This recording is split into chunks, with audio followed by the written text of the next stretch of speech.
Hello, അപ്പോൾ എന്തൊക്കെ വിശേഷങ്ങൾ? ഇന്നൊരു ചെറിയൊരു ഷോർട്ടായിട്ടുള്ളൊരു വ്ളോഗ് കേട്ടോ. സൗണ്ടൊക്കെ പോയിട്ടുണ്ട്, പനിയായിരുന്നു, തീരെ വയ്യ. അപ്പോൾ എന്താണ് ഇവിടെ പരിപാടി? ആപ്പി മക്കളൊക്കെ പാടെ അടിച്ചു തരിക, അമ്മാനെ സഹായിക്കുക. അമ്മക്ക് ഇരട്ടിപ്പണിയാക്കി തരുന്നുണ്ടോ? ഇത് എന്തിനാടാ ഈ മണ്ണൊക്കെ അങ്ങോട്ട് ഇടുന്നത്?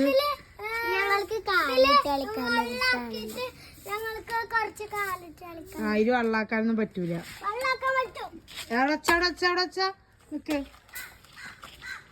ആകെ മുറ്റൊക്കെ ക്ലീൻ ചെയ്യുന്ന പരിപാടിയിലാണ്. ഇവിടെ കുറച്ച് ഓലക്കൊടിയൊക്കെ ഉണ്ടായിരുന്നു. അപ്പോൾ അതൊക്കെ മഴ പെയ്തിട്ട് ആകെ ചീഞ്ഞ് അങ്ങ് നടക്കുന്നു, കത്തിക്കാനും പറ്റുന്നില്ല. അപ്പോൾ അതൊക്കെ ക്ലീനിങ്ങിലാണ്. നിങ്ങൾക്ക് പരിപാടി? നല്ല പേരതാ അടുക്കള. ഇതിന് 4 പേർക്ക് കിടത്തം കണ്ടില്ലേ? ആകെ നാശായിട്ട് അതൊക്കെ മഴ പെയ്തിട്ട് ആകെ ചളി കിളി പാമ്പെന്നുള്ളത്.